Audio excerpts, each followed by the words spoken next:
அன்பான மாணவர் மாணவிகளே, இப்பொழுது நாம் என்எம்எஸ் இதில் 8ஆம் வகுப்பில் வரக்கூடிய 7ஆம் வகுப்பு பாடத்திற்குரிய கணித பாடத்திற்குரிய இயற்கணித பகுதியை இப்பொழுது நாம் பார்க்க இருக்கின்றோம். நன்றாக கவனித்துக் கொள்ளுங்கள். இப்போ ஒரு கணக்கு பார்த்தீங்கன்னா, பின் வருவனவற்றின் எண் கெழுக்களை காண்க அப்படின்னு இந்த கணக்கு கொடுத்துருக்காங்க. இப்போ எண் கெழுக்களை பொறுத்தவங்க அதிலே வந்து உங்களுக்கு பதில் எண்ணுன்னு வந்தது.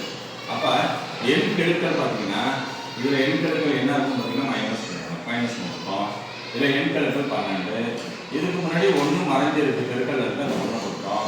இந்த இதில் உறுப்பில் பார்த்தீங்கன்னா 12. இதில் பார்த்தீங்கன்னா 1 மறைஞ்சிருக்கு -1. இதில் 9.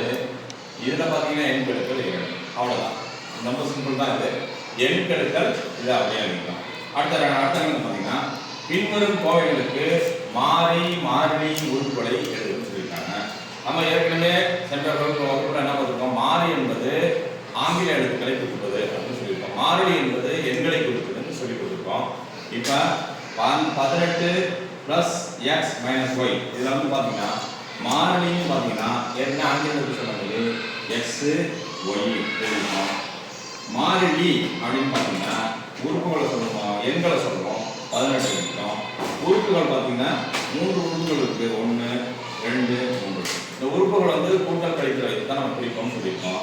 அப்போ 18 x - y இதே போல் தான் 1 2 3 4 கணக்குவோம். இப்போ இந்த இடத்துல பார்த்தீங்கன்னா b கூட்டல் 2. இப்போ இதில் பார்த்தீங்கன்னா மாறி என்ன இருக்கும், ஆங்கில எழுத்துக்கள் b, அதனால மாறி வந்து b. மாறிலி என்ன இருக்கும், எண்கள் சொல்லியிருக்கோம். இதில் எண்கள் என்ன இருக்குன்னா 2. அடுத்த உறுப்புகள் சொல்லியிருக்கோம். உறுப்புகள் வந்து கூட்டல் கழித்தல் வச்சு சொல்லுவாங்க. இதுக்கு முன்னாடி கூட்டல், இதுக்கு முன்னாடி கூட்டல். அப்போ இது ஒரு உறுப்பு, இது ஒரு உறுப்பு, இது ஒரு ஈருறுப்பு கோவை. அப்போ உறுப்புகள் பார்த்தீங்கன்னா 2 இருக்குது, b 1 இருக்குது, 2 1 இருக்குது. அப்போ இந்த 4 கணக்குகளுமே 1 2 3 4 கணக்குகளுமே ஒரே மாதிரி தான். ஆனால் இது எளிமையாக நீங்கள் புரிந்து கொள்ளலாம். அடுத்த கணக்காக பின்வரும் ஒத்த உறுப்புகளை எடுத்து வகைப்படுத்துக. இப்போ ஒத்த உறுப்புகள் என்பது x என்றால் x எல்லாம் சேர்த்து எழுத வேண்டும், y என்றால் y எல்லாம் எழுத வேண்டும், z என்றால் z எல்லாம் எழுத வேண்டும். இப்போ இதில் பார்த்தீங்கன்னா இந்த கணக்கில் ஒத்த உறுப்புகள் 7x இது ஒரு உறுப்பு. இப்போ இந்த x உள்ளதெல்லாம் எந்தெந்த உறுப்போ அதெல்லாம் நம்ம தனியாக எடுத்து பிரித்து எழுத வேண்டும். x வேற எங்கன்னு பார்த்தீங்கன்னா -8x. அடுத்தது x எங்க இருக்குன்னு பார்த்தீங்கன்னா -12x. அப்போ ஒத்த உறுப்புன்னு பார்த்தீங்கன்னா 7x - 8x - 12x. அடுத்த y எடுத்துக்கிறோம், y 5y. அடுத்த 12y.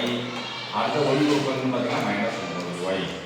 அடுத்து z உறுப்பு. z உறுப்பு பார்த்தீங்கன்னா எங்க இருக்குன்னா 6z z 11z. அப்போ ஒத்த உறுப்புகள் நம்ம இப்படி பிரித்து கொள்ள வேண்டும். அடுத்த கணக்காக இப்போ நம்ம அடுத்த 6வது கணக்கு பார்க்க வேண்டும். x என்று வர இடத்துல 2 என்று பிரதியிட வேண்டும் மற்றும் y எங்கெல்லாம் வருதோ அந்த 3 எண்ணில் பின்வரும் கோவைகளின் மதிப்பை காண்க அப்படின்னு சொல்லிட்டாங்க. இப்போ இதில் இந்த கோவையோட மதிப்பை தான் கண்டுபிடிக்க போகிறோம். அப்போ எக்ஸின்னு வர இடத்துல 2ம் ஒய்ன்னு இடத்துல 3ம் கொடுக்குறோம். இந்த கோவை பார்த்தீங்கன்னா 2x - 3y. 2க்கு 2 கொடுக்குங்க. இந்த எக்ஸுக்கு பதிலாக அடைப்பு கூட கொடுக்குங்க. என்ன பிரதியிட போகிறோமோ அதுக்கு ஒரு அடைப்பு கொடுக்குங்க. இந்த மைனஸ் இந்த அடுக்கு மைனஸ் 3க்கு 3 ஒய்ன்னு வர இடத்துல ஒரு அடைப்பு. இப்போ எக்ஸுங்கிற இடத்துல என்ன கொடுத்துருக்காங்க மதிப்பு 2ஐ போட வேண்டும். அந்த ஒய்ங்கிறதுக்கு என்ன மதிப்பு கொடுத்துருக்காங்க 3. 3ஐ போடணும். இப்போ பாருங்க 2 × 2 2 × 2 எவ்வளவு 4 மைனஸ் 3 எவ்வளவு. இப்போ இதில் கழிச்சா 9 4 கட்டா 5. பெரிய எண்ணுக்குள்ள என்னது மைனஸ். அப்போ கழித்தல் 5. இந்த இயற்கணித கோவை மதிப்போடு கழித்தல் 5. அப்போ இந்த இடத்துல பார்த்தீங்கன்னா x + y. எக்ஸுங்கிறதுக்கு ஒரு அடைப்பு போட்டுருக்கீங்க, கூட்டல் y ஒரு அடைப்பு போட்டுக்கிட்டோம். இப்போ x ஓட வேல்யூ என்ன இந்த கணக்கில் 2, y ஓட வேல்யூ என்ன 3. அப்போ 2ஐயும் 3ஐயும் கூட்டினா 5. ரெண்டுமே கூட்டல் கூட்டிங்கனால விடையில் கூட்டல் 5. அடுத்த கணக்கு 4y - x. 4க்கு பதிலாக 4 போட்டுக்கிட்டோம், yக்கு பதிலாக ஒரு அடைப்பு போட்டுக்கிட்டேன், மைனஸ் மைனஸ் எக்ஸுக்கு பதிலாக ஒரு அடைப்பு போட்டுக்கிட்டேன். இப்போ yக்கு பதிலாக மதிப்பை படிக்கணும். y ஓட மதிப்பு என்னங்க 3, x ஓட மதிப்பு என்ன 2.